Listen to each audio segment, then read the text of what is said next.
नमस्ते। आज हम अकाउंटिंग करने वाले नेक्स्ट चैप्टर। अब तक हमने क्या किया है? अब तक हमने किया है introductions and basic terms. Okay, so finally आज हम उस लेवल पे हैं कि जो चैप्टर आज करने वाले हैं उसके साथ में करेंगे प्रैक्टिस, क्या क्वेश्चंस। और क्वेश्चंस दोनों टाइप्स के, पहला जो आपके एग्जाम में आ चुके हैं, दूसरा जो आपके एग्जाम में आ सकते हैं। ओके, सो क्या है आज का चैप्टर? देखिए, हम कोई भी काम करते हैं तो या जो भी अपनी प्रिपरेशन वगैरह करें, कोई भी काम हम करते हैं तो उसका हम ये देखते हैं क्या करना है, कैसे करना है, कितना करना है, what to do, what not to do, how to do and everything, एक लिस्ट, राइट। तो उसको क्या हम एक वर्ड में बोल सकते हैं? उसको हम बोल सकते हैं guidelines, correct. So in the same way accounting में भी गाइडलाइंस होती है। ठीक है, जब आप अकाउंटिंग कर रहे होते हो तो आपको थोड़ा कुछ चीजें ध्यान में रखनी होती है कि आपको क्या सोच के चलना है, क्या मान के चलना है, राइट। तो उन्हीं को गाइडलाइंस बोलते हैं। बट अकाउंटिंग में इसके कुछ सुनहरे नाम होते हैं। ठीक है, सुनहरे नाम क्या होते हैं? आपको क्या देखने को मिलेगा? Sometime you will see accounting principles, कभी आप देखेंगे अकाउंटिंग एजम्पशंस, अकाउंटिंग कॉन्सेप्ट्स या फिर अकाउंटिंग कन्वेंशन। तो ये सुनहरे नाम है जो गाइडलाइंस को दिए गए हैं, कहाँ पे? Accounting, right. आपको इन सुनहरे नामों में बिल्कुल नहीं उलझना है। आपको बस क्या करना है इस चैप्टर में कि हम जो भी गाइडलाइंस पढ़ेंगे उसको ध्यान से समझना है, क्योंकि इस चैप्टर से जो मेजरली क्वेश्चंस आते हैं वो डायरेक्ट होते हैं। यानी अगर आपने गाइडलाइंस को थोड़ा ढंग से समझ लिया ना तो आप आराम से वो क्वेश्चंस लगा लेंगे। ठीक है, ओके। तो हम बढ़ते हैं चैप्टर्स पे आगे। अच्छा, गाइडलाइंस पढ़ने से पहले हम एक वर्ड देखेंगे जिससे आपके एग्जाम में क्वेश्चन बन सकता है। उसका फुल फॉर्म आएगा, बस, ज्यादा कुछ नहीं। वो वर्ड क्या है? गैप्स। क्या होता है गैप्स? जैसे मैंने बोला, गाइडलाइन के कुछ सुनहरे नाम है, concept, convention, principles, assumptions and all. इन सबको कलेक्टिवली एक नाम दिया गया है। गाइडलाइंस की बजाय इनको बोला गया है जनरली एक्सेप्टेड अकाउंटिंग प्रिंसिपल्स। तो उसी को शॉर्ट फॉर्म में क्या बोलोगे? गैप्स। ठीक है, बस इतना ही। हम क्या पढ़ने वाले हैं आज? गाइडलाइंस। ठीक है, चलते हैं नेक्स्ट गाइडलाइंस पे। ओके, तो हम क्या पढ़ने वाले हैं? Accounting assumptions, concepts. ठीक है, जैसे हमने पढ़ा कि कुछ गाइडलाइंस को हम बोलते हैं प्रिंसिपल, एजम्पशंस, कॉन्सेप्ट। सो सबसे पहले हम एजम्पशंस कॉन्सेप्ट देखेंगे। एजम्पशंस एंड कॉन्सेप्ट एक ही नाम होता है, तो उसमें कंफ्यूज नहीं होना है। तो first and most easiest and important guidelines is going concern. देखिए, क्या होता है जब भी आप कोई बिजनेस करते हैं, कभी ऐसा होता है क्या कि आप बोलोगे कि कल तक का ही सामान लाओ, बिजनेस हम परसों बंद करने वाले, या फिर एक साल का ही सामान लो, बिजनेस हम बंद करने वाले? नहीं, एक बिजनेसमैन कभी नहीं ये सोचता कि हम बिजनेस बंद करने वाले, कभी भी नहीं, राइट। वो क्या सोचते हैं कि बिजनेस चलता रहेगा, चलता रहेगा, चलता रहेगा। तो बस वही वही अकाउंटिंग भी बोलता है, अकाउंटिंग गाइडलाइन बोलता है कि आपका बिजनेस चलता रहेगा, राइट। उसी को नाम क्या दिया है? गोइंग कंसर्न, मतलब चलता ही रहेगा। अब इसमें हम फर्दर समझते हैं। अगर आपने ये देखा कि बिजनेस चलता ही रहेगा, ठीक है, तो आप अपने बिजनेस में कोई सामान लेके आओगे जो एक हफ्ते में खत्म हो जाएगा, या सिर्फ जो एक साल ही चलेगा। कुछ सामान हो गया जो एक साल से ज्यादा ज्यादा चलेगा, राइट। हमने बेसिक टर्म्स में एक वर्ड पढ़ा था, उसको मैं यहाँ पे रिलेट करूंगी क्योंकि क्वेश्चन डेफिनेटली उससे आ सकता है। क्या रिलेट करेंगे हम? हमने पढ़ा था शॉर्ट टर्म चीजें, लॉन्ग टर्म चीजें, करंट, नॉन करंट। तो करंट का मतलब क्या होगा? 1 ईयर, मोर देन 1 ईयर का क्या हो गया? Non current. तो आप कैसे डिसाइड कर रहे हो कि मोर देन 1 ईयर है? क्योंकि आपने ये माना है ना कि आपका बिजनेस मोर देन 1 ईयर चलेगा, राइट। तो क्वेश्चन पूछेगा ऐसा कौन सा गाइडलाइंस है जिसकी वजह से आप current, non current, short term, long term में डिस्टिंक्शन कर पाते हो, डिफरेंस क्रिएट कर पाते हो? तो वो क्या है? Going concern, right. सो अब हम इसके कुछ क्वेश्चन प्रैक्टिस करेंगे, बट क्वेश्चन प्रैक्टिस करने से पहले हम ये देख लेंगे कि इसकी डेफिनेशन फटाफट जो हमने किया है वही हम पढ़ लेंगे। गोइंग कंसर्न का मतलब होता है बिजनेस कंटिन्यू रहेगा फॉर अ फोरसीएबल फ्यूचर। ठीक है, और आपका कोई भी इंटेंशन नहीं है क्लोज करने का बिजनेस को, या फिर इसके ऑपरेशन को कम करने का, जो भी ऑपरेशन चल रहे हैं उसको स्केल डाउन करने, राइट। एक ये है, ये सेंटेंस है जो आपके एग्जाम में आ सकता है क्वेश्चन के रूप में। क्या बोलेगा? Due to this assumption there is distinction, what, like long term, short term, current और लॉन्ग टर्म। ठीक है, ये आपका एक क्वेश्चन बन सकता है, तो उसको ध्यान में रखिएगा। नेक्स्ट आता है, एक क्वेश्चन हम और प्रैक्टिस करेंगे। क्वेश्चन कह रहा है कि जो लॉन्ग टर्म सक्सेस है आपकी कंपनी का वो डाउटफुल है, ठीक है, क्यों? मार्केट कंपटीशन की वजह से। तो अब ये बताइए कि कौन सा एजम्पशंस या गाइडलाइंस है जो आपको हेल्प करेगा इस डाउटफुल सिचुएशन, राइट? तो हम कहेंगे कि जो आपका डाउट है ना, वो कभी ये नहीं लीड करेगा कि बिजनेस बंद होने वाला है, ठीक है? तो गोइंग कंसर्न वो कॉन्सेप्ट है जो आपको इस दुविधा से निकालेगा। तो ये आपका एक क्वेश्चन बन सकता है। अब हम एक नेक्स्ट क्वेश्चन करेंगे। एक नेक्स्ट क्वेश्चन क्या है, आपके एग्जाम में कैसे आ सकता है? विच कॉन्सेप्ट एज्यूम्स, या कौन सी अवधारणा है that a business enterprise will not be liquidated. Liquidated का मतलब पता है आपको क्या होता है? लिक्विडेटेड का मतलब होता है कि जो भी बिजनेस में है सब बेच बेच के खत्म कर दो, जो लेना है पैसा वो ले लो, जो देना है वो दे दो, मतलब business just close down. Okay, तो क्या पूछ रहा है क्वेश्चन कि कौन सा ऐसा कॉन्सेप्ट है जो बोलेगा कि बिजनेस आपका लिक्विडेट नहीं होगा, not to be liquidated in the future. तो वो क्या है? गोइंग कंसर्न, ठीक है, ये आपका एक क्वेश्चन बन सकता है। ओके, सो अब हम इस गाइडलाइंस के ऊपर क्विकली रिवाइज कर लेंगे। पहला हमने पढ़ा गोइंग कंसर्न। गोइंग कंसर्न का मतलब क्या होता है? चलता रहेगा, चलता रहेगा, चलता रहेगा, आपका बिजनेस चलता ही रहेगा, ठीक है। तो यही वो कॉन्सेप्ट है जिसकी वजह से आप ये नहीं सोचते कि बिजनेस को हम आगे ही लिक्विडेट कर देंगे अगले कुछ ही टाइम में, या फिर आप अपने बिजनेस में लॉन्ग टर्म जैसी चीजें दिखाते हो, शॉर्ट टर्म में अपने सर दिखाते हो, लॉन्ग टर्म में भी दिखाते हो, डिपेंडिंग ऑन कैटेगरी, राइट? ये कैटेगराइजेशन आप क्यों कर पाते हो? क्योंकि गोइंग कंसर्न है, बिजनेस लंबा चलेगा। तो जो सामान जल्दी यूज होने वाले उसको करंट, जो सामान लेट यूज होने वाले उसको नॉन करंट। तो हमने ये दो चीजें देखी, राइट? अब हम करेंगे नेक्स्ट। ओके, सो नेक्स्ट हमारा है कंसिस्टेंसी। कंसिस्टेंसी को एक एक्सपीरियंस से ज्यादा अच्छा कौन जान सकता है कि कंसिस्टेंट रहना है, right? Consistent is the key बोला जाता है। कंसिस्टेंट हम जितना रहेंगे उतना ही बेटर होता है हमारी एग्जाम प्रिपरेशन में, करेक्ट? तो अकाउंटिंग में यही बोलता है। अकाउंटिंग कहता है कि आपने एक बार जो प्रैक्टिसेस या फिर जो तरीका यूज करना शुरू कर दिया है अपने अकाउंटिंग में, कोशिश करिए, प्लीज से ये कोशिश करिए कि वही आप फॉलो करते रहें। क्यों? अकाउंटिंग इस पे क्यों जोर देता है? अकाउंटिंग का जो एक सेंटर पॉइंट है वो ये बोलते हैं कि कंपेरेबल। अगर आप एक ही प्रैक्टिस, जैसे आपको अपने बिजनेस में फिक्स असर्ट है या फिर लायबिलिटी है या कोई भी एक टर्म्स ले लीजिए, आपको उसको वैल्यूएट करना है। तो किसी भी चीज को कैलकुलेट करने के कई तरीके हो जाते हैं अकाउंटिंग में।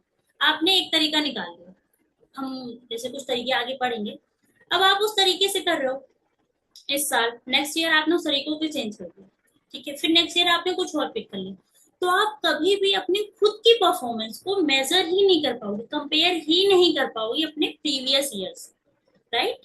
इसीलिए अकाउंटिंग बोलता है कि आपको कंसिस्टेंट रहना है अपने प्रैक्टिसेस में, अपनी एक्टिविटीज में, जो आप जिस तरीके से अकाउंटिंग कर रहे हो, जिससे आप कंपेयर कर पाओ, ठीक है, अपने प्रीवियस ईयर के साथ में। इस कंपेयर वर्ड पे ही आपका क्वेश्चन बन सकता है एग्जाम में, ठीक है। अब हम अगर इसकी डेफिनेशन देख लें जो भी हमने समझा है, तो डेफिनेशन क्या कहती है? अकाउंटिंग प्रैक्टिसेस एंड प्रिंसिपल्स, यानी जो भी आप तरीके अपनाओगे अकाउंटिंग करने के, once applied shall be applied year after year. जो एक बार आपने कर लिया उसको आप वर्ष दर वर्ष समान रूप से लागू करेंगे, ठीक है। इसमें एक ट्विक है। ट्विक क्या है? ट्विक कहता है आपने कोई प्रैक्टिस स्टार्ट कर दी करनी, तो क्या आप कभी नहीं चेंज कर सकते? आपको क्वेश्चन पूछेगा क्या आप कभी नहीं चेंज कर सकते? तो ऐसा नहीं है, आप चेंज कर सकते हो, लेकिन कब? क्या बोलता है क्वेश्चन कि may be change if law required. अगर कानून ऐसा कहता है, मान लीजिए आपने जो प्रैक्टिस उठाई थी कानून ही बदल गया, वो बोला गया कि अब इस मेथड से हमें ये काम करना है, तो आपको डेफिनेटली चेंज करना पड़ेगा। या फिर ऐसा होता है कि जो आप अगर आप चेंज कर लोगे ना तो उसकी वजह से और भी मीनिंगफुल प्रेजेंटेशन होता है, ठीक है। तो हमें क्या रहना है? कंसिस्टेंट रहना है अपनी जो भी प्रैक्टिस या जो भी तरीका होगा अकाउंटिंग को करने में। लेकिन अगर कल को लॉ चेंज हो जाता है या फिर ऐसा होता है कि और बेहतर परफॉर्मेंस या प्रेजेंटेशन हो पाएगी चेंज करने से, तो आप चेंज कर दोगे। बट सेंटर पॉइंट आपको यही रखना है कि जब फर्स्ट टाइम सेलेक्ट कर रहे हो ना, उसी समय आप सारी चीजों को जितना बेस्ट एस्टिमेट कर सकते हो वो करके ही सेलेक्ट करें, ठीक है। ओके, अब हम करेंगे नेक्स्ट। तो हमारा नेक्स्ट है एक्रूअल एजम्पशन। ये गाइडलाइंस है। वो गाइडलाइन क्या बोलती है, ये हमने अपने बेसिक टर्म्स में पढ़ा था, आपको याद होगा अगर, कि एक्रूअल मतलब कोई भी चीज जब हो जाए तो उसे मान लीजिए, इंस्टेड ऑफ कि पैसा आएगा तब मानना, राइट। यानी आपका जब हक बन जाता है, ठीक है, आपने अपना काम कर दिया, अब आपका हक बन गया कि आपको पैसा मिलना है, या फिर आपने कोई काम करा लिया, अब आपकी जिम्मेदारी बन गई कि आपको पेमेंट करना है। तो ये गाइडलाइन बस वही बोलता है कि जब आपके हक बन जाता है या आपकी जिम्मेदारी बन जाती है, तो वो आप उस ट्रांजेक्शन को मान लीजिए कि वो ट्रांजेक्शन हो गई, ना कि इस चीज का वेट करिए कि पैसा तो अभी मुझे मिला नहीं या पैसा तो अभी मैंने पे किया नहीं, राइट।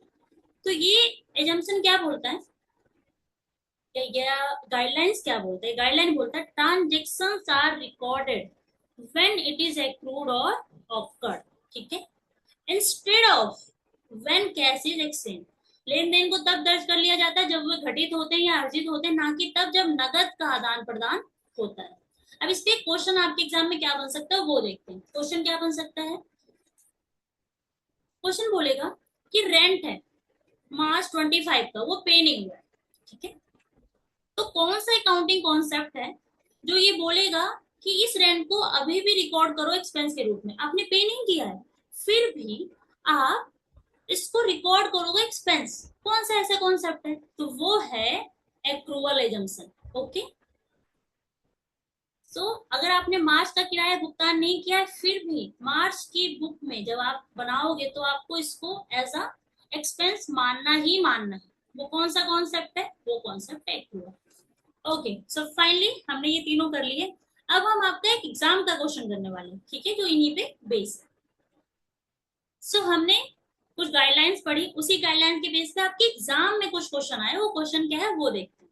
क्वेश्चन क्या है, according to the accounting standard 1। अब देखिए मैंने कहा था ऑल टुगेदर आपको गाइडलाइंस पढ़ना है। अब यहाँ पे अकाउंटिंग स्टैंडर्ड 1 कह रहा है, तो आपको घबराना नहीं है, आप आगे बढ़ो, ठीक है। आगे बढ़ेंगे तो क्या बोलता है, which of the following are the fundamental accounting agency. अब आप समझिए, ओ हो ये तो गाइडलाइंस हमने तो पढ़ा है। तो इसी तरह मतलब कुछ सुनहरे नामों को यूज किया जा सकता है एग्जाम में, आपको प्लीज उसमें उलझना नहीं है, आपको क्वेश्चन पढ़ लेना है और आंसर्स देख लेने हैं, आप समझ जाएंगे कि ये कुछ नहीं बस गाइडलाइंस का क्वेश्चन है, ठीक है। तो अब क्या क्वेश्चन पूछ रहा है कि अकाउंटिंग स्टैंडर्ड के अकॉर्डिंग कौन से फंडामेंटल अकाउंटिंग एजम्पशंस आपके हैं। तो अभी हमने तीन पढ़े हैं ना, हमने तीन क्या पढ़े हैं, आप सोच के बताइए कि हमने कौन से तीन पढ़े हैं, उसका कौन सा आंसर होने वाला है, राइट। ओके, सो हमने पढ़ा है दिस वन, गोइंग कंसर्न, यानी बिजनेस चलता ही रहेगा।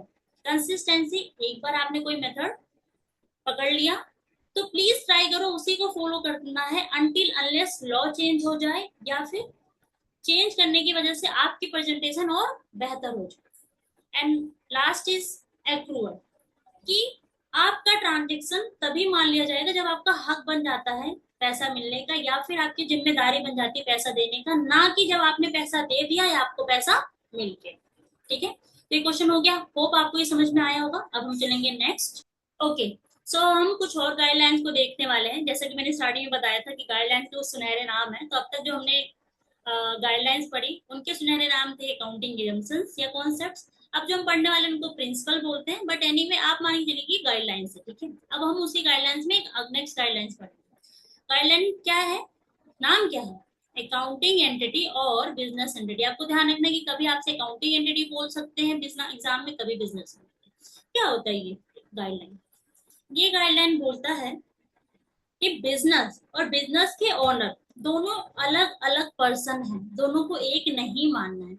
अच्छा, आप इतनी सारी पढ़ाई करते हो, आपने देखा होगा कि कोई एंटिटी है, कोई ऑर्गेनाइजेशन है जो लॉ के थ्रू स्टेब्लिश हुई है, यानी लॉ के द्वारा वो स्थापित की गई है, ठीक है। तो उस कंपनी का, ऑर्गेनाइजेशन का, एंटिटी का अपना खुद का अस्तित्व है, अपना खुद का एग्जिस्टेंस है, राइट। उसको एक नाम देते हैं लॉ में, कि लॉ के थ्रू स्टेब्लिश है, तो उसको हम बोलते हैं आर्टिफिशियल पर्सन, करेक्ट। यानी जो ऑर्गेनाइजेशन है, कंपनी है, बिजनेस है, एंटिटी है, उनका खुद का अपना एक अस्तित्व है, और जो मालिक है उनका खुद का अपना एक अस्तित्व है, दोनों सेम नहीं है, करेक्ट। तो अगर मालिक बिजनेस में देता है तो उसकी ट्रीटमेंट होगी, अगर मालिक बिजनेस से कुछ निकालता है तो उसका ही ट्रीटमेंट होगा। ये सब हमने नेक्स्ट लास्ट वीडियो में पढ़ा हुआ है, जिसमें हम कैपिटल ड्राइंग ये सब हमने पढ़ा हुआ है, कोई बात नहीं, हम फिर से एक बार देख लेंगे। अच्छा, हाल ही में विश्वविद्यालय की साइड गई थी तो वहां पे मेट्रो पे बीएमडब्ल्यू मैंने देखा कि बीएमडब्ल्यू का शोरूम ओपन हुआ है। अब बीएमडब्ल्यू शोरूम के जो ऑनर है, ठीक है, उन्होंने उसमें पैसा लगाया, करेक्ट, तो उसको हम क्या बोल देंगे, कैपिटल ही, हमने लास्ट टाइम पढ़ा था। अब उनकी जो डॉटर है, उन्होंने बोला कि मुझे एक बीएमडब्ल्यू चाहिए, ठीक है, उन्होंने वो नहीं वहां से बीएमडब्ल्यू शोरूम से लेके चली आई।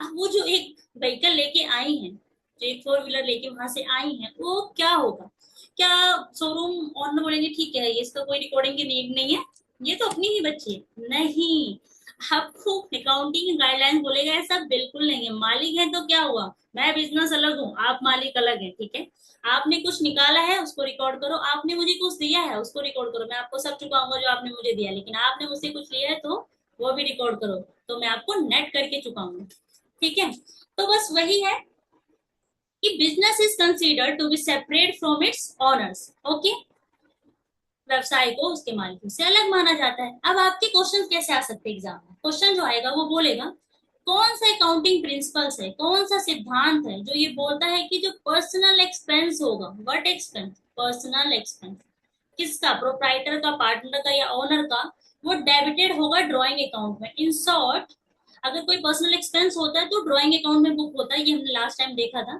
तो यानी एक अलग से उसकी ट्रीटमेंट होगी। तो ऐसा कौन सा गाइडलाइन है, तो वो है आपके पास अकाउंटिंग एंटिटी या फिर बिजनेस एंटिटी प्रिंसिपल, ठीक है। एक ही क्वेश्चन आ सकता है, एक क्वेश्चन क्या आ सकता है, capital is a liability for the business, why, capital मतलब क्या हो गया, जो ओनर ने पैसा लगाया है वो बिजनेस के लिए एक लायबिलिटी है, क्यों, क्योंकि बिजनेस बोल रहा है ना कि मैं अलग हूँ आप अलग है, आपने कुछ दिया तो मैं आपको उसको चुकाऊंगा, तो बिजनेस ने अपनी बुक में क्या रिकॉर्ड कर लिया, कैपिटल, और आपने मुझसे कुछ लिया है तो वो नेट करके चुकाऊंगा, तो बिजनेस ने अपनी बुक में क्या रिकॉर्ड कर लिया, ड्रॉइंग, ठीक है।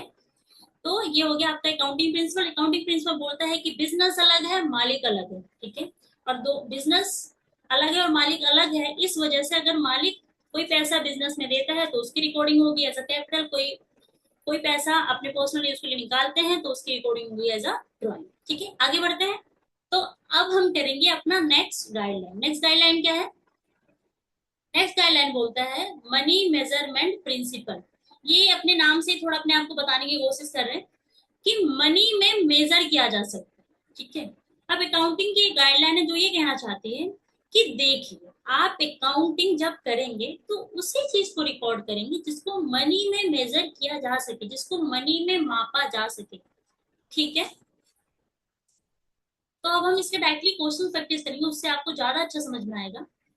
एक बार डेफिनेशन फटाफट देख लेते हैं, transactions and events that can be measured. एक चीज ध्यान रखना, ये जो मेजर वर्ड है ना ये इंपॉर्टेंट है, आपको एग्जाम में पूछ सकता है एस्टिमेटेड,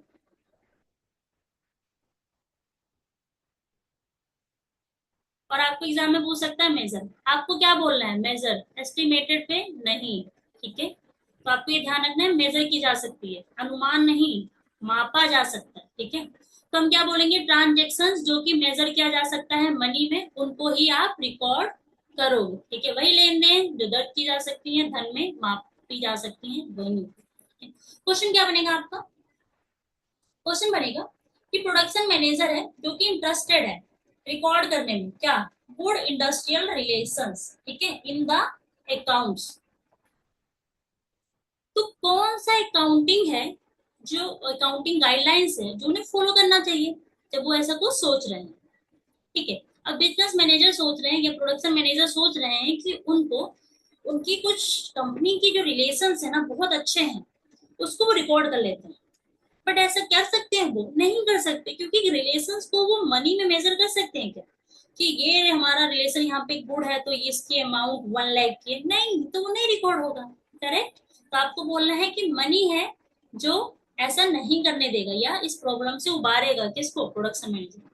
नेक्स्ट क्वेश्चन आपके एग्जाम में जो आ सकता है वो है under which principle resignation by a marketing manager is not recorded in the books. पता है आपको, कुछ कुछ एम्प्लॉयज ऐसे होते हैं कंपनीज में जो काफी वैल्यू रखते हैं, मतलब उनका जाने का मतलब है कि एक बार तो बिजनेस को कुछ स्टेप पीछे हो जाना, बट एनीवे हम उनको मेजर नहीं कर सकते ऐसे, राइट? किसी ने रिजाइन कर दिया तो उस रिजाइन का कितना वैल्यू बनेगा। तो ऐसे कुछ क्वेश्चन आता है तो आपको यही बोलना है कि ऐसी कुछ चीजें हम रिकॉर्ड नहीं कर सकते क्योंकि मनी मेजरमेंट प्रिंसिपल हमारे पास बैठा हुआ है। ठीक है, चलते हैं नेक्स्ट। ओके, नेक्स्ट एक गाइडलाइंस है काफी इजी सी, अकाउंटिंग पीरियड प्रिंसिपल। ये क्या बोलते हैं कि काउंटिंग का एक पीरियड होना चाहिए। आपको भी पता है कि आप खुद देखते हो कि आपका लाइक बजट आता है, ईयरली आ जाता है, या फिर आप किसी कंपनी, जैसे आप लोग, आप में से कुछ लोग शेयर्स वगैरह देखते होंगे या उसमें ट्रेड वगैरह करते होंगे, तो आप उनके फिनेंशियल स्टेटमेंट देखते होंगे कंपनी के, वो ईयरली होते हैं, राइट? आप ईयरली उनके फाइनेंशियल स्टेटमेंट देखते होगे। तो बस ये काउंटिंग पीरियड प्रिंसिपल यही बोलता है कि business is broken into smaller period of 12 month, that's all. ठीक है, ये इतना सही है। तो हम इसको इसी तरह देखेंगे, व्यवसाय के जीवन को 12-12 महीनों में बांट देना। ठीक है, नेक्स्ट चलते हैं। नेक्स्ट हमारे पास है फुल डिस्क्लोजर प्रिंसिपल। ये नाम ही बता रहा है, फुल डिस्क्लोजर। मतलब आप फुल डिस्क्लोजर करोगे अपनी बुक में, यानी जो कुछ भी दिखाना चाहिए आपकी बुक में, जब आप अपनी बुक बनाओगे, अपना फाइनेंशियल स्टेटमेंट बनाओगे, तो जो कुछ भी दिखाना चाहिए वो आप उसमें डिस्क्लोज करोगे, क्योंकि आपकी बुक आपकी सारे स्टेक होल्डर्स देखते हैं। ठीक है, तो ये डिस्क्लोजर क्या बोलता है, इसकी लाइन क्या है?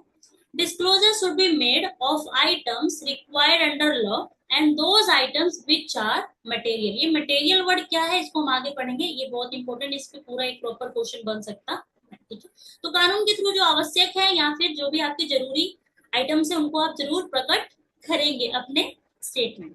ठीक है, नेक्स्ट देखते हैं।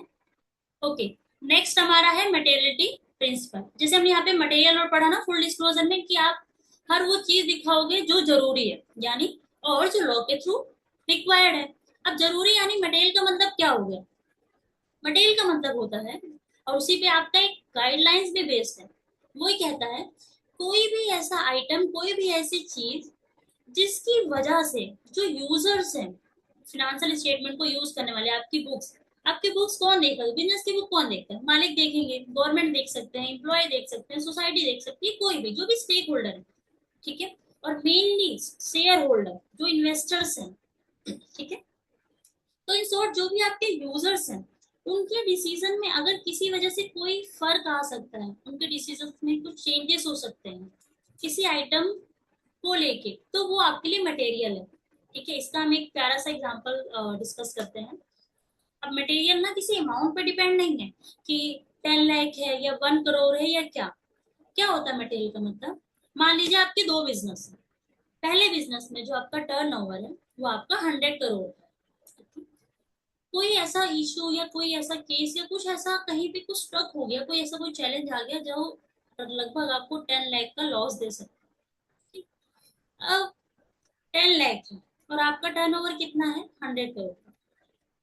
अब आप ये सोच के बताइए कि अगर आपका टर्नओवर 100 करोड़ का है, आपने 10 लाख की कोई वैल्यू रिकॉर्ड नहीं करी, तो क्या उससे कोई मेजर इम्पैक्ट पड़ेगा आपके यूजर्स जो है, या आप एज अ ओनर आप देख के सोच के देखिए। और वहीं पे दूसरा एक बिजनेस है जिसकी टर्नओवर ही 1 करोड़ है। ठीक है, और वहां पे कुछ 10 लाख का इशू आ गया, कोई केस फाइल हो गया, कोई लीगल इशू आ गया, कुछ ऐसा, आपका 10 लाख का लॉस हो सकता है। ठीक है, तो अब आप ये बताइए, पहला बिजनेस जहाँ पे 100 करोड़ का टर्नओवर, वहां पे अगर आपको कोई 10 लाख का इशू आ जाता है, तो अगर आप नहीं भी रिकॉर्ड करते तो उतना इम्पैक्टफुल नहीं होगा। मतलब जो डिसीजन होंगे यूजर्स के या मालिक के, उतना इम्पैक्ट वो उतना चेंज नहीं करेंगे, because 10 lakh is just very less percentage, 1% भी नहीं है, राइट? बट जहाँ पे जो दूसरा बिजनेस है जहाँ आपका टर्नओवर ही 1 करोड़ है, तो वहां पे तो 10 लाख आपका 10% बन गया, राइट? तो वहां पे आपके लिए इम्पैक्ट कर सकते हैं कोई, मतलब आपके बिजनेस में 10% इम्पैक्ट पड़ सकता है। तो अगर वहां पे आपने 10 लाख वाली बात रिकॉर्ड नहीं करी, तो आपके बिजनेस पे डेफिनेटली इम्पैक्ट पड़ेगा। मतलब हो सकता है कि आपके ओनर ने कुछ सोचा, क्योंकि उसको 10 लाख के बारे में पता नहीं था, कोई डिसीजन ले लिया, बट अगर उस 10 लाख के बारे में पता होता तो डिसीजन को वो दूसरे तरीके से लेता, क्योंकि दूसरे बिजनेस में वो 10 लाख इंपॉर्टेंट है।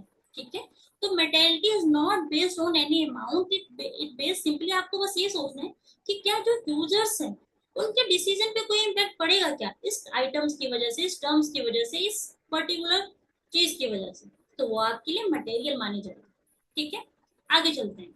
नेक्स्ट अपने पास है प्रूडेंस और कंजर्वेटिव्स, इसके दो नाम है, प्लीज ध्यान रखिएगा, प्रूडेंस से भी आ सकता है और कंजर्वेटिज्म से भी आ सकता है।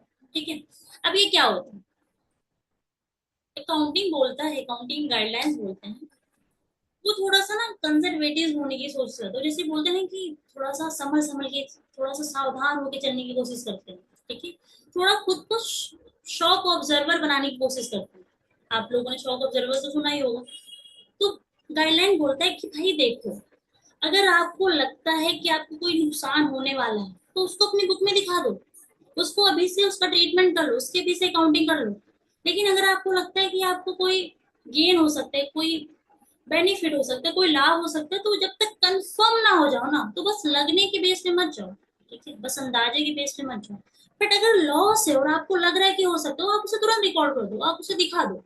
बट अगर आपको लाभ या गेन या इनकम का लगता है तो नहीं, जब तक कंफर्म नहीं हो जाओ तब तक नहीं दिखाना।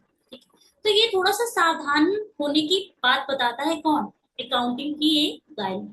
ठीक है, इसका प्रॉपर जो डेफिनेशन मैंने लिखी है उसी लाइन पे क्वेश्चन आपके साथ बन सकता है, हम कुछ प्रैक्टिस करेंगे आगे क्वेश्चंस। तो क्या है, एंटीसिपेटेड एक्सपेंसेस, ठीक है, लॉसेस, ठीक है, but do not account anticipated incomes and profit.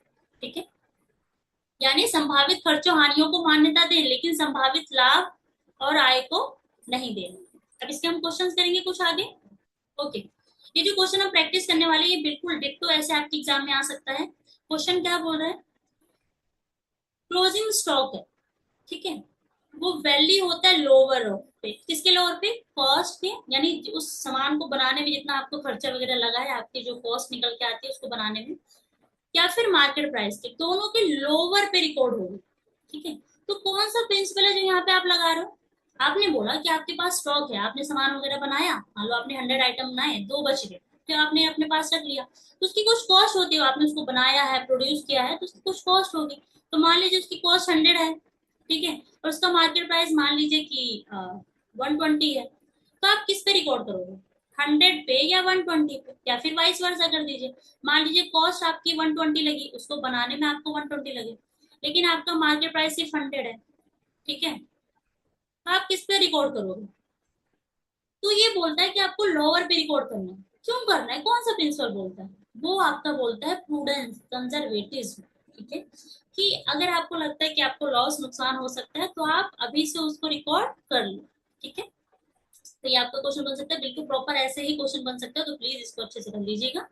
अब हम नेक्स्ट चलते हैं। ओके, हमारा जो नेक्स्ट है वो है कॉस्ट कॉन्सेप्ट, या फिर इसको एक नाम देते हैं हिस्टोरिकल कॉस्ट। क्या होता है ये, इसमें ये गाइडलाइन आपको बताना चाहता है कि आप कोई भी चीज खरीदते हो, आपने उसके लिए जितना पैसा पे किया है उसी पे उसको रिकॉर्ड करो। ठीक है, यानी आपको जितने का वो सामान पड़ा, जितने का आपने पैसा पे किया है उसी पे उसको रिकॉर्ड करो, इससे कम ऊपर नीचे पे नहीं। ठीक है, हम इसका एग्जांपल करेंगे प्रॉपर एक, transaction are recorded at the price paid, ये वर्ड आपको ध्यान देना है, पेड। ठीक है, पेड। ओके, यानी उसी मूल्य पे दर्ज करना जो वास्तव में आपने चुकाया है। ये आपका एक क्वेश्चन है जो एग्जाम में ऐसे ही बन सकता है, अभी हमने प्रैक्टिस के लिए कर रहे हैं। क्वेश्चन क्या है कि विजय ने परचेज किया 100 स्क्वायर का लैंड, ठीक है, फैक्ट्री बनाने के लिए, और उन्होंने पे कितना किया है, 14 लाख। ठीक है, एट द एंड पे उनको पता चलता है कि जो लैंड की मार्केट वैल्यू है वो आ गई है 13 लाख को, और विजया ने उसको 13 लाख पे रिकॉर्ड कर लिया और 1 लाख का लॉस बुक कर लिया। अच्छा, आपको पता होगा कि जो लैंड होता है उस पर कोई डेप्रिसिएशन नहीं लग सकता, ये आपके क्विक नॉलेज के लिए कि लैंड पे कोई भी डेप्रिसिएशन नहीं लगता है। ठीक है, मतलब लैंड फीयर टीयर की वजह से यूज हो के खत्म नहीं हो जाती, उसकी वैल्यू बल्कि बढ़ती ही रहती है, राइट। वो तो आप सबको पता ही होगा, लैंड आप हमेशा देखते हैं कि रियल एस्टेट में आप लोग इन्वेस्टमेंट अगर करेंगे तो लैंड की वैल्यू बढ़ती ही रहती है, करेक्ट, यूजुअली। ओके, सो अब पूछता है कि 14 लाख, 14 लाख उन्होंने पे किया, उन्होंने लैंड खरीदा, और मार्केट वैल्यू हो गई है 13 लाख। ठीक है, और उन्होंने उसको 13 लाख पे रिकॉर्ड करके 1 लाख का लॉस कर लिया, तो क्या इससे करेक्ट, क्या वो करेक्ट है, उन्होंने लॉस वगैरह बुक कर लिया। अब आप बताइए क्या वो करेक्ट है। इस कॉन्सेप्ट को ध्यान में रखते हुए। So answer is no, Vijay is not correct, क्योंकि उन्होंने जो परचेज किया, उन्होंने जो पे किया है, वो उन्होंने पे किया है 14 लाख, राइट। तो वो 14 लाख में ही रिकॉर्ड करेंगे।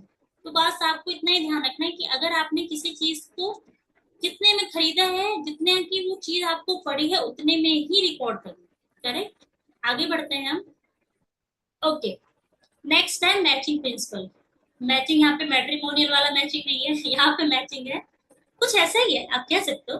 बट यहाँ पे instead of male female, here it is expense and revenue. Okay, वर वधु की जगह यहाँ पे एक्सपेंस और रिवेन्यू है। तो ये गाइडलाइन क्या बोलता है? ये गाइडलाइन बोलना चाहता है कि जिस भी वजह से आपको रिवेन्यू हुई है, उस रिवेन्यू को, उस इनकम को अर्न करने में कुछ खर्चे हुए हैं, तो उस खर्चे को भी तभी रिकॉर्ड करो, उसी पीरियड में, उसी ड्यूरेशन में, उसी समय में रिकॉर्ड करो जब वो रिवेन्यू हो रही। फॉर एग्जाम्पल, आपने यही सितंबर ही मान लीजिए, आपने सितंबर में एक हॉल बुक किया, ठीक है। आपने देखा कि कोई मैरिज वगैरह की कुछ चीजें हो रही हैं, तो आपने एक हॉल ले लिया और वो हॉल आप किराए पे देने लग गए, ठीक है। और आपने उससे किराया अर्न करना शुरू कर दिया, इनकम आने लगी आपको। लेकिन उस हॉल को चलाने के लिए आपको इलेक्ट्रिसिटी लगेगी, वहां पे वाटर का एक्सपेंस आएगा, इलेक्ट्रिसिटी का एक्सपेंस आएगा, आपने खुद वो हॉल किराए पे ले रखा है, आपको खुद रेंट पे करना होगा। यानी हॉल से जो आप इनकम अर्न कर रहे हो, आप रेंट अर्न कर रहे हो, उसको अर्न करने के लिए आप कुछ खर्चे भी कर रहे हो। आप इलेक्ट्रिसिटी का बिल दे रहे हो, आप वाटर एक्सपेंस दे रहे हो, आप फूड वगैरह लेके आ रहे हो उसका दे रहे हो, आप खुद किराया पे कर रहे हो। तो आपने सितंबर में इनकम बुक करी कि आपने इतना अर्न किया, हॉल को रेंट पे दे, तो सितंबर में ही इस इनकम को अर्न करने के लिए जो खर्चे हुए हैं ना, बिजली पानी खाना वाना का, उसको भी रिकॉर्ड करो, ठीक है।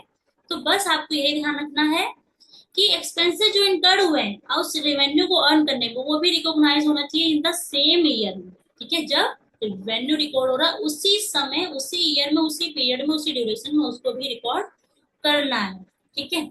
इसका एक क्वेश्चन बनेगा जो आपके एग्जाम में आ सकता है, वो ये है कि ऐसा कौन सा कॉन्सेप्ट है जिसकी वजह से आप एडजस्टमेंट्स करते हो, किसकी? आउटस्टैंडिंग एक्सपेंसेस की and prepaid expenses. Outstanding expenses क्या होता है, प्रीपेड क्या होता है, ये हमने पढ़ा हुआ है अपने बेसिक में, ठीक है।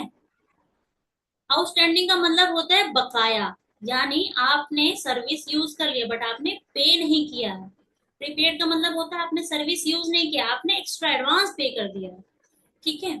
तो अब आप एक बात बताइए, आउटस्टैंडिंग मतलब आपने सर्विस यूटिलाइज कर ली, ठीक है, आपने भी पे नहीं किया, यानी आपने सर्विस यूटिलाइज कर ली, सर्विस यूटिलाइज करके जो आपको इनकम अर्न करना था आपने कर लिया होगा, करेक्ट। तो भले ही पे नहीं किया बट आप इसको रिकॉर्ड करोगे, क्योंकि आपने सर्विस यूटिलाइज करके इनकम अर्न किया है, तो इस इनकम को रिकॉर्ड किया होगा डेफिनेटली। तो आप उसके खर्चे को भी रिकॉर्ड कर लीजिए, ठीक है। तो इसीलिए आउटस्टैंडिंग आपको रिकॉर्ड करना है। प्रीपेड का मतलब क्या हो गया, आपने अभी सर्विस यूटिलाइज नहीं करी, सिर्फ पे किया है।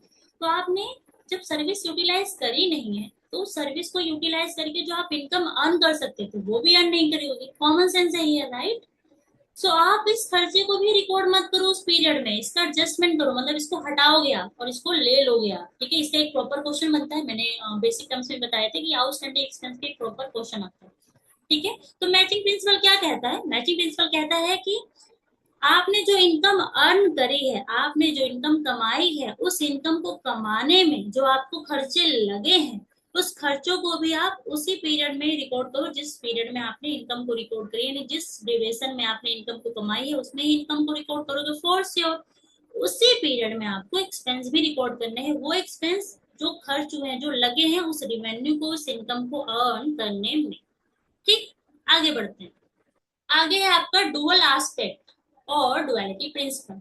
नाम ही बता रहा है दो, ये प्रिंसिपल बता रहा है, गाइडलाइन बता रहा है कि हर चीज के दो पहलू हैं, वही जो हमने लास्ट टाइम देखा था, हर सिक्के के दो पहलू हैं। यहाँ पे यही बताते हैं कि हर ट्रांजेक्शन के दो एस्पेक्ट है, डेबिट एंड क्रेडिट, मतलब कुछ आएगा और कुछ जाएगा। फॉर एग्जाम्पल, आपने अभी सेल्स काफी चल रही है, बिग बिलियन डेज, तो आपने लैपटॉप ले लिया, राइट।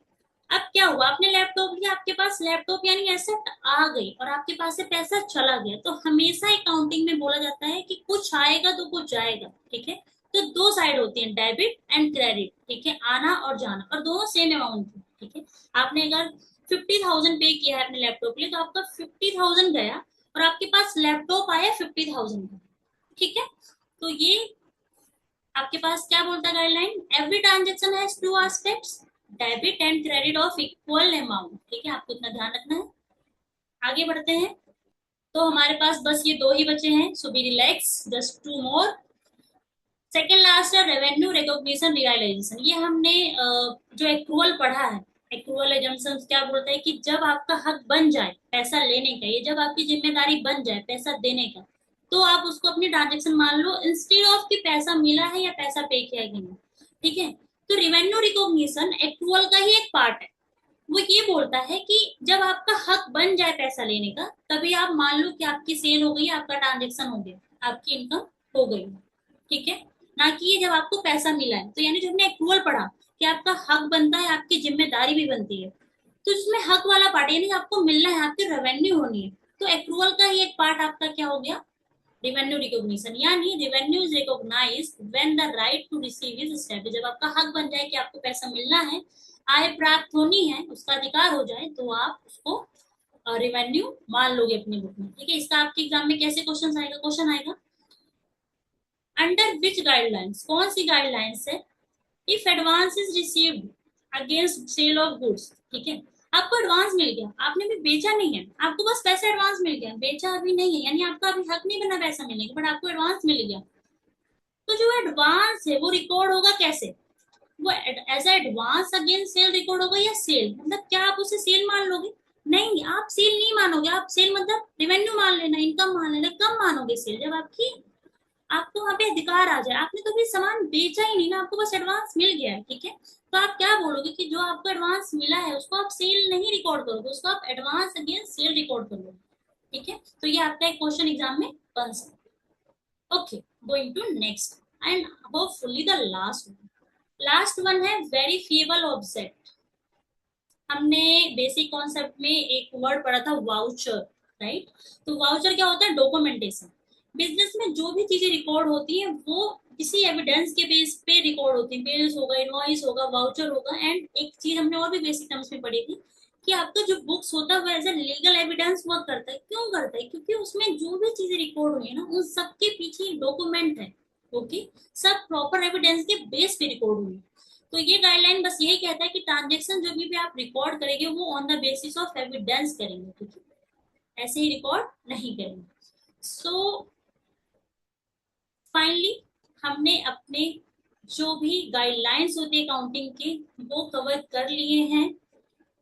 हमने मेजर से मेजर जितना भी आपके एग्जाम्स के लिए रेलिवेंट हो सकता है जो भी है वो सब कवर कर लिए हैं। एंड होपफुली आपको ये समझ में आया हो। तो अब हम उसका एक क्वेश्चन भी करेंगे एग्जाम में जो आपके आया था, ठीक है। अब आपने सारे गाइडलाइंस प्रिंसिपल्स वगैरह सब कुछ पढ़ लिया, प्रिंसिपल कॉन्सेप्ट एजम्पशंस, अगेन सुनहरे नामों को रिपीट करते हैं, assumptions concept principle and convention, right. Question क्या आपके एग्जाम में जो आया हुआ वो है, which of the following is not a major consideration in the selection and application of accounting policy. इन चारों में से ऐसा कौन सा है जो जिसपे आप बहुत ज्यादा ध्यान नहीं देंगे, थोड़ा कम ध्यान दे सकते हैं जब भी आप सेलेक्ट करेंगे एंड अप्लाई करेंगे क्या, अकाउंटिंग प्रिंसिपल्स को, ठीक है। तो हम ऑप्शन देखते हैं, प्रूडेंस, प्रूडेंस यानी कंजर्वेटिव, मतलब आप अपने संभावित जो भी आप अगर आपको लगता है कि आपको लॉस हो सकता है, ठीक है, आप अगर एंटीसिपेट करते हैं तो आप उसको रिकॉर्ड करेंगे, बट इनकम अगर आपको लगता है तो रिकॉर्ड नहीं करेंगे जब तक वो कंफर्म ना हो जाए। थोड़ा सावधानी बरतने वाला गाइडलाइन है ये, तो ये आपका प्रूडेंस हो गया। कंसिस्टेंसी बोलता है कि जो आपने मेथड यूज किया है अकाउंटिंग करने के लिए कृपया उसे फॉलो करते रहे अनटिल अनलेस अकाउंट कि लॉ में कोई चेंज आ जाए या फिर चेंज करने से आपकी प्रेजेंटेशन और बेहतर हो जाए, यानी आपको लगातार कंटिन्यूसली एक ही तरीका फॉलो करते रहना है। नेक्स्ट आता है सब्सटेंस ओवर फॉर्म, ये हमने पढ़ा नहीं है बट मैं थोड़ा आपको यहाँ पे बता देती हूँ। ये कुछ ऐसा है जो गाइडलाइंस या फिर प्रिंसिपल्स में ऐसे डायरेक्टली दिया नहीं है उतना, तो इसलिए मैंने उसको कवर नहीं किया। बट अगर हम यहाँ पे पढ़े तो सब्सटेंस ओवर फॉर्म क्या होता है कि आप ना फॉर्म मत देखिए, किसी चीज का स्ट्रक्चर क्या होता है, ये देखने में कैसा लग रहा है उस पे मत जाइए, रियल में वो चीज क्या है उस पे जाइए, ठीक है। तो इसका टर्म जो है वो ये बोलता है कि आप लीगल फॉर्म क्या है उस पे नहीं जाइए, लिटरली वो वर्क कैसे कर रहा है रियल में उस पे जाइए, ठीक है। जैसे बोलते नहीं है कि अ, जैसे आप यहाँ पे ये आई थिंक प्रोवर्ब कह सकते हो कि हाथी के दांत खाने के और दिखाने के कुछ और, वही वाला। दांत को देख के लगता है हाथी के कि इसी से खाते होंगे क्योंकि दांत है, बट नहीं, ऐसा नहीं है, राइट। तो ये वही बोलता है, जो दिखता है उस पे मत जाइए, जो रियल में है उस पे जाइए, ठीक है। रियल वर्सेस फॉर्म, ठीक है।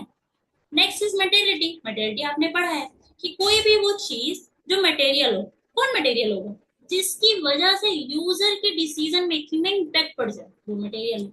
ओके, तो ये हमने फटाफट रिवाइज कर लिया। अब ये कह रहा है कि मेजर कौन सा नहीं है जब आप सेलेक्ट करोगे एप्लीकेशन को। तो जो मेरी अंडरस्टैंडिंग है उस हिसाब से आपका आंसर सी होना चाहिए, क्योंकि प्रूडेंस भी इंपॉर्टेंट है, हमने पढ़ा भी, कंसिस्टेंसी भी इंपॉर्टेंट है। अप्लाई करने में, जब अप्लाई करोगे डेफिनेटली आपको कंसिस्टेंट रहना है। मटेरियलिटी भी इंपॉर्टेंट है। सब्सटेंस ओवर फॉर्म है जिसको आप थोड़ा सा कम ध्यान रख सकते हो, बट आपके एग्जाम की जो आंसर की है उसमें कंसिस्टेंसी है। आई एम नॉट श्योर उन्होंने ऐसे क्यों दिया है, तो मैं अभी के लिए बस यही कह सकती हूँ, क्योंकि नंबर आयोग ही देंगे तो आयोग को ही फॉलो करना पड़ेगा आपको। तो अगर ये क्वेश्चंस, नॉट श्योर अगर एग्जैक्टली रिपीट होगा या नहीं, बट अगर आता है तो आप इसको कंसिस्टेंसी मार्क कर दीजिएगा। बट आइडली इसका आंसर सब्सटेंस ओवर फॉर्म होना चाहिए था, ठीक है। बट आपके आंसर की में कंसिस्टेंसी है, तो प्लीज गो विद द आयोग। ओके, सो अब क्योंकि हमने सब पढ़ लिया तो हमारे पास आपके सिर्फ क्वेश्चंस प्रैक्टिस के लिए है। मैंने यहाँ पे क्वेश्चंस इंक्लूड किए हैं जो भी आपके एग्जाम में आए हैं। अच्छा, एक चीज ध्यान रखना कि आपके एग्जाम में जब पूछेंगे ना तो कुछ ओवरलैपिंग कर लेंगे कुछ टाइम, लाइक कन्वेंशन को पूछ लेंगे, कभी कन्वेंशन बोल देंगे किसको, कंसिस्टेंसी वगैरह को, जबकि हमने देखा कंसिस्टेंसी मतलब एजम्पशंस होते हैं, कॉन्सेप्ट होते हैं, वो है ना। तो आप इनमें अगेन मत जाइए, जो मैंने स्टार्टिंग में बता दिया। आपको बस क्या ध्यान देना है, गाइडलाइंस की अंडरस्टैंडिंग पे, ठीक है। क्वेश्चंस और आंसर देके आप समझ जाएंगे कि आपका क्या आंसर होगा, ठीक है। ओके, तो आपके एग्जाम का एक क्वेश्चन है। क्वेश्चन क्या कहता है, the value of long term investment in shares is subject to wide fluctuations, ठीक है। मतलब आपका लॉन्ग टर्म इन्वेस्टमेंट है, सॉरी मैंने यहाँ पे हिंदी वाले टर्म्स इंक्लूड नहीं करे हैं, बट ये इजी रहेगा आपके लिए समझने के लिए, इसलिए मैंने इसको बाइलिंगुअल नहीं किया, सो दैट आप क्वेश्चन से एक बार में देख पाए। बट मैंने नीचे प्रैक्टिस के क्वेश्चंस इंक्लूड किए हैं जिसको मैंने प्रॉपर बाइलिंगुअल ही बनाया है, तो दैट वुड बी इजी, क्योंकि ये मैं खुद करवाऊंगी तो आपके लिए इशू नहीं आएगा। तो क्वेश्चन क्या कहता है कि आपके पास लॉन्ग टर्म इन्वेस्टमेंट है, आपने इन्वेस्टमेंट कर रखी है, उसकी वैल्यू है और वो फ्लक्चुएट होती रहती है। डेफिनेटली आपने कहीं इन्वेस्टमेंट किया है, आपने मान ली कोई शेयर खरीदा है, तो उसकी वैल्यू ऊपर नीचे होती रहती है, कभी अप हो जाएगी कभी डाउन हो जाएगी, ठीक है। तो आपने क्या किया, आपने एक प्रोविजन बना दिया, ठीक है। क्यों, क्योंकि वैल्यू फ्लक्चुएट होती रहती है। तो कौन सा कन्वेंशन गाइडलाइन कॉन्सेप्ट है जो इसको सपोर्ट करता है, क्या कहना चाह रहे हैं क्वेश्चन, कि आपको अंदाजा लग रहा है कि वैल्यू कभी अप हो रही है, डाउन हो रही है, मतलब आप थोड़ा सा वैल्यू अप हो जा रही है, डाउन हो जा रही है, कुछ भी हो जा रहा है वैल्यू में, तो आपने प्रोविजन बना के रख लिया कि कल को वैल्यू डाउन हो गई तो हमें प्रोविजन, मतलब क्या हो गया कि आने वाले लॉस के बारे में हम एक पिगी बैंक तैयार कर लेते हैं कि कल को कुछ इशू हो गया तो हम शॉक ऑब्जर्व कर पाए। तो वो कौन है, कंजर्वेटिव में है, फुल डिस्क्लोजर है, मेटेरियलिटी है, या फिर कंसिस्टेंसी, सोचिए। तो वो कंजर्वेटिव में है जो आपको बोलता है कि अंदाजे गए लॉसेस के लिए आप अकाउंटिंग कर लीजिए, ठीक है। Going to next. Next question कहता है आपके एग्जाम में जो आया हुआ है, the practice of appending notes regarding contingent liability in accounting statement is pursuant to. अब आप जब आगे देखेंगे आंसर तो आपको लगेगा कि हाँ ये पूछना चाह रहे हैं, जो हम काम कर रहे हैं वो किस एजम्पशन पे बेस्ड है, ठीक है। अच्छा, ये क्वेश्चन क्या कहना चाह रहा है, क्वेश्चन को पहले ध्यान से समझते हैं। क्वेश्चन कह रहा है कि आप नोट्स लगा रहे हो, ठीक है, आपके जो भी स्टेटमेंट है, जो भी आप बुक बना रहे हो, उसमें आप नोट्स को अटैच कर रहे हो या लगा रहे हो या बना रहे हो, ठीक है। किसके रिगार्डिंग, कंटीजेंट लायबिलिटी की रिगार्डिंग। कंटीजेंट लायबिलिटी क्या होती है, आई होप आपको याद होगा, हमने बेसिक टर्म्स में पढ़ा था। कंटीजेंट लायबिलिटी का मतलब होता है कि आपको लगता है कि कुछ हो सकता है, मतलब वेरी दूर दराज, ठीक है। आपको बहुत दूर दूर से अंदाजा लग रहा है कि आपको कुछ नुकसान हो सकता है, आपके ऊपर कुछ जिम्मेदारी आ सकती है, ठीक है। तो वो आपकी कंटीजेंट लायबिलिटी होती है।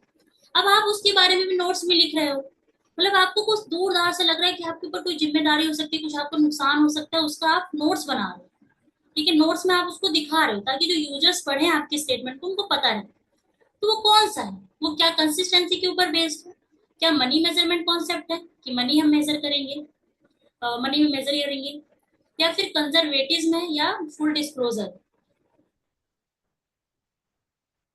तो वो बेसिकली आपका फुल डिस्क्लोजर है कि आप ईच एंड एवरी चीजों को रिकॉर्ड करोगे। ठीक है। अच्छा, यहाँ पे कंजर्वेटिज्म का भी पॉइंट कुछ लोगों को लग सकता है, राइट।